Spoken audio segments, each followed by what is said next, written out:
Big ബോസിൻ്റെ ജയിലിൽ വൻ കോമഡികളാണ് നടക്കുന്നത്. ഷാനവാസും അനുവും കൂടെ ജയിലിൽ കിടക്കുന്ന ആദിലയും അനീഷിനെയും കളിയാക്കുന്നുണ്ട്.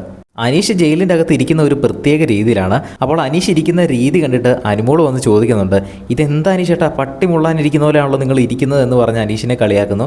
അപ്പോൾ തന്നെ അനീഷ് കാലെടുത്ത് മാറ്റി, അയ്യേ എന്തായാലും ഇങ്ങനെയൊക്കെയാണോ പറയുന്നത് എന്ന് അനുവിനോട് ചോദിക്കുന്നു. പക്ഷേ ഇത് കേട്ടിട്ട് അവിടെയുള്ള എല്ലാവരും തന്നെ ചിരിക്കുന്നുണ്ട്. ഷാനവാസും ആദിലയും എല്ലാം ചിരിക്കുന്നുണ്ട്. പക്ഷേ ആദില കുറച്ച് കഴിഞ്ഞപ്പോൾ അനുവിൻ്റെ അടുത്ത് പറയുന്നുണ്ട്, ദേ എൻ്റെ അനീഷ് ഏട്ടനെ എന്തെങ്കിലും പറഞ്ഞാലുണ്ടല്ലോ എന്ന് പറഞ്ഞ് അനുവിനെ പീഡിപ്പിക്കാൻ ചെല്ലുന്നുണ്ട്. എന്തായാലും അനീഷും ആദിലയും തമ്മിലുള്ള പ്രശ്നങ്ങളെല്ലാം തന്നെ ജയിലിൻ്റെ അകത്ത് വെച്ച് വളരെ പെട്ടെന്ന് തന്നെ അവർ പറഞ്ഞു തീർത്തു. എല്ലാവരും ജയിലിൻ്റെ അകത്ത് കിടന്ന് അവർ രണ്ടുപേരും കീരിയും പാമ്പും പോലെ അടികൂടുമെന്നാണ് പ്രതീക്ഷിച്ചത്. കാരണം ഇതുവരെ ജയിലിൻ്റെ അകത്ത് പോയിട്ടുള്ള രണ്ട് ശത്രുക്കൾ അവിടെ ചെന്നിട്ട് അങ്ങനെ ഒന്നിച്ച ചരിത്രമൊന്നുമില്ല. ഇപ്പോൾ ഇത് ആദ്യമായിട്ടാണ് ആദിലയും അനീഷും തമ്മിൽ വളരെ സൗഹാർദ്ദപരമായിട്ടൊക്കെ സംസാരിക്കുന്നത് കാണുന്നത്. നമ്മൾ തമ്മിൽ വഴക്കുണ്ടായിട്ട് ഇപ്പോൾ 2-3 ആഴ്ച ആയല്ലേ. അങ്ങനെയൊക്കെ ഇവർ സംസാരിച്ച് ഇവരുടെ പ്രശ്നങ്ങൾ, ഇവർ അങ്ങോട്ടും ഇങ്ങോട്ടും ചെയ്ത കുറ്റങ്ങളെല്ലാം അങ്ങോട്ടും ഇങ്ങോട്ടും സംസാരിച്ച് അതെല്ലാം സോൾവ് ആക്കി.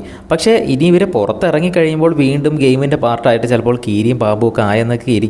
പക്ഷേ ഇവരിങ്ങനെ ഈ ജയിലിൻ്റെ അകത്ത് കിടന്ന് ഇങ്ങനെ സംസാരിക്കുന്നത് കേട്ട് കഴിയുമ്പോൾ തന്നെ നമുക്കൊരു സന്തോഷവും. കാരണം ഇവർ അങ്ങോട്ടും ഇങ്ങോട്ടും എന്തൊക്കെ തന്നെ പ്രശ്നങ്ങൾ ഉണ്ടാക്കിയാലും ഒന്നും മനസ്സിലേക്കൊന്നും എടുക്കുന്നില്ലല്ലോ എന്ന് നമുക്ക് തോന്നും. കാരണം പുറത്തിറങ്ങിയാൽ വരെ ഞങ്ങൾ വിളിക്കുമ്പോൾ എടുക്കണേ, ഞങ്ങളുടെ കല്യാണത്തിന് വരണേ എന്നൊക്കെ പറഞ്ഞ് പുറത്ത് വളരെ ഫ്രണ്ട്സായിട്ട് ഇരിക്കണം എന്നുള്ളൊരു മൈൻഡ് സെറ്റോട് കൂടി ഗെയിമെല്ലാം ഇവിടെ നിന്ന് ഇറങ്ങുമ്പോൾ ഇവിടുന്ന് വിട്ടിട്ട് പോകണം എന്നുള്ള രീതിയിലാണ് അവർ സംസാരിക്കുന്നത്.